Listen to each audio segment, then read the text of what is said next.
What's going on, everybody? It's your boy Spencer, and today I'm going to show you guys the other side of the coin, I guess you want to say. So I just gave you guys the deck profile for the full power Dark Magician Shaddoll deck, but obviously you got cards like Verde Anaconda, Dragoon, Magician Souls, and a few other Soul Servant. Those are all very expensive cards. So in this video, I'm going to show you some replays, but I'm going to show you a little bit of different variations, and I'm still, like I said, collecting the cards because I want to do an in-person budget deck profile, but I want to show you guys some gameplay so you'll see the differences, and I'll kind of talk you through the different iterations. And again, budget means something different to everybody, so I don't want to tell you that there's like, this is what budget means to you or to me, but so we'll go through it together. And obviously the you know the floor ceiling of this is much different. So the cool synergy between Apprentice and Trick Clown, obviously, is a free special summon, and special summons back, so you don't minus it all.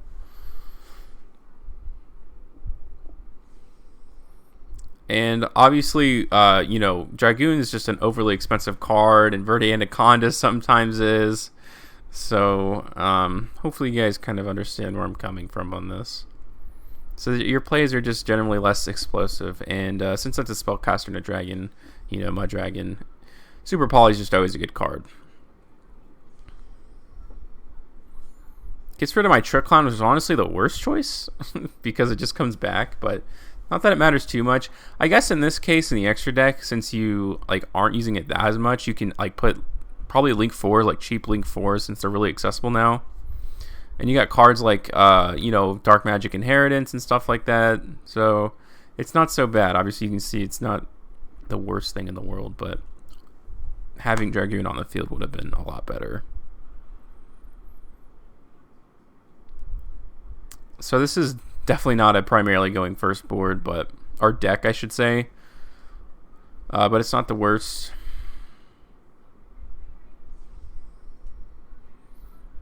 And I'm trying to dump resources, trying to get as close as I can to a Dark Magician. And yeah, here. So I do have Dragoon in some of these.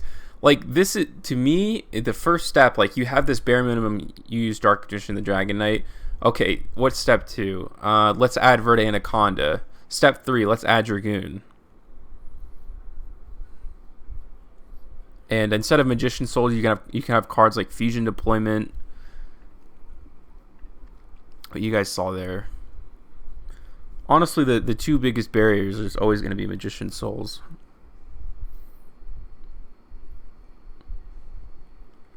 So he has the new, I'm assuming he's probably using Magistus cards too, somewhere in here.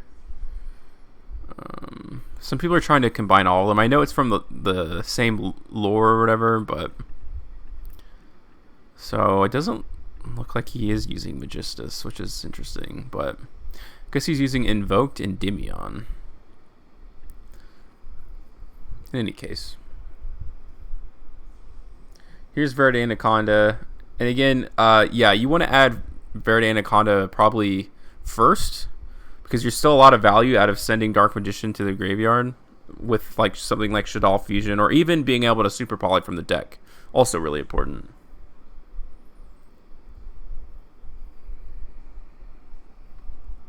And I may have shotgun that a little early. Yeah, held the Ash for the Dark Magic Inheritance, which I guess is kind of funny, but I don't know. At this point, I'm pretty protected,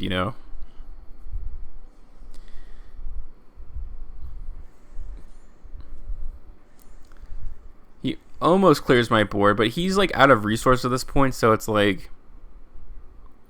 don't know. It doesn't seem to matter that much, to be honest with you. Since he has something from yeah, I can just grab that Dark Magician back. Destroys it, but I get my Eternal Soul, so... And then once it comes to the field, my Dark Magician will be unaffected by card effects, and I'll probably banish this Macabre. Since, Invoked isn't... This Invoked isn't that much of a threat, to be honest with you.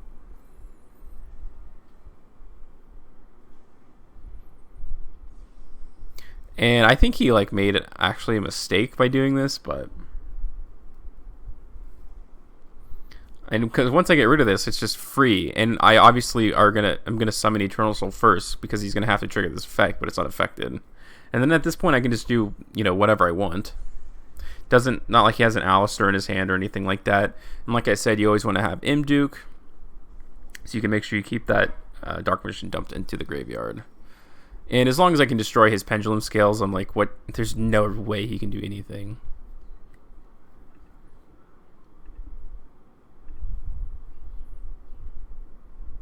Here's Resonators. I'd be really curious to play Resonators in real life because I feel like their extra deck is just really cool. So it just seems like a fun deck. Maybe I'll explore it someday. But it does seem to, I don't know, lack something maybe. But he doesn't have Nova in here, which is interesting. In any case, he puts up the standard Hot Red Archfiend Abyss, which is a really good card. And I stop him from using his effect. Super Poly, again, is just such an incredible card. This may be one with red eyes, yeah. So these two cards together is like $60. And again, I understand that's a lot, so. But over time, it's something like, hey, you save for a few weeks, you get, Verte, save for another few weeks, you get Dragoon. Maybe you sell a few cards, that's what I'm going to do. I have this Savage Strike, Borreload Savage Dragon, so that definitely that's gonna help my cause.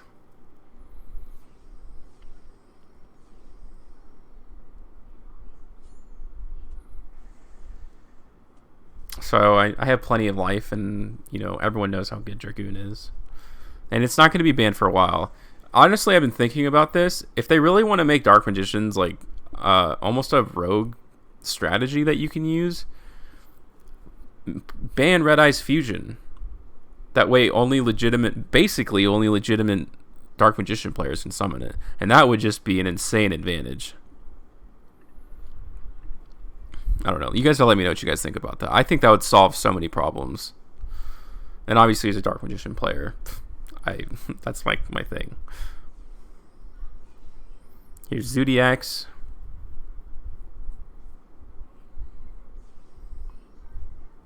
And I'm just here to trigger Dryden. Because I have like plenty of other plays, obviously.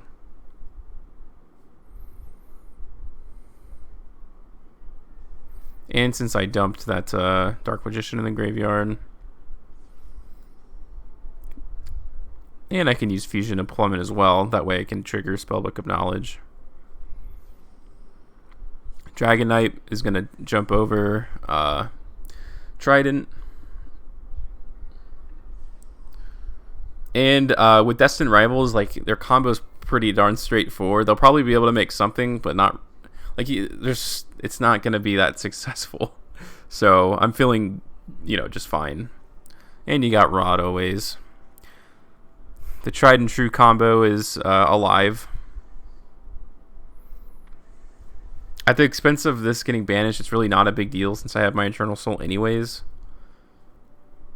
Had 2 forms. That's pretty crazy. I mean, there's so much draw power, which is pretty cool in this guy's deck. Can definitely appreciate that. I'm just waiting for him to summon anything because at this point I'm like completely unaffected. Didn't expect him to search Time Thief Startup, so again, I kind of had 2 misplays there. Ultimately, I feel strong about this board. I mean, these are 2 mutually exclusive unaffected things for the most part. Very rarely would these be able to get negated because they can't be destroyed, but technically if they're non-targeting negation, like Eternal Soul could be negated, but that's such a rare case. And with the Super Poly, I'm able to just kind of clean up the board, get the Eternal Soul back online, and I'm fine. Here's Plunder Patrol, something you'll likely see, at your locals. It's a popular, cool deck. I like Plunders too. And you always feel comfortable seeing like Super Poly in your hand, especially with a deck that changes like this all the time. I draw into Strength and Unity, which is pretty cool. And I get the Eternal Soul off of that. Super Poly's online. No negations.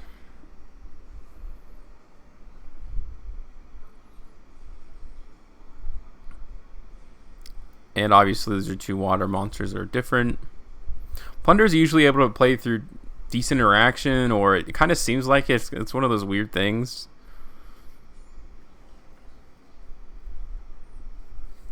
I should have fired this off like early and declared dark, but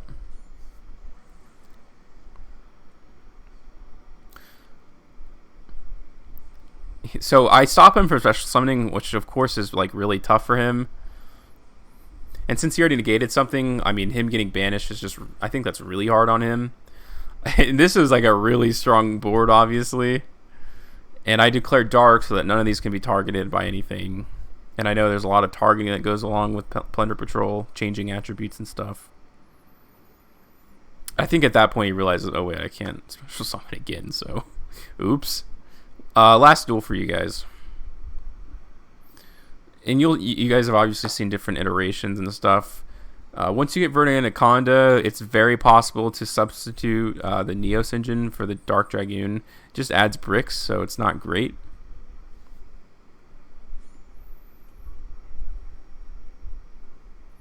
And it puts Successor Soul online, which kind of helps me unbrick myself. Or at least in the hopes of doing that.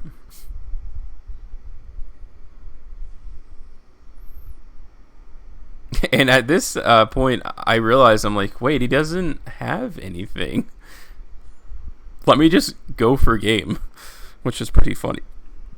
So yeah, that's a good preview. You guys saw a lot of different things. There's been lots of different iterations of the deck. It's actually really fun. Of course, I wish I could have all the expensive cards and go dominate locals, which don't happen yet. But, you know, like remote locals, playing it in person would just be more fun. But given the circumstances of society, or whatever you want to call it, it's not feasible for a lot of people. And I can understand that because I'm in the same boat. And that's why I do these budget option decks for you guys, because I feel like that gets lost in translation sometimes. Hopefully you guys enjoyed today's video. Other than that, guys, I hope you have an absolutely wonderful day, and I'll see you next time.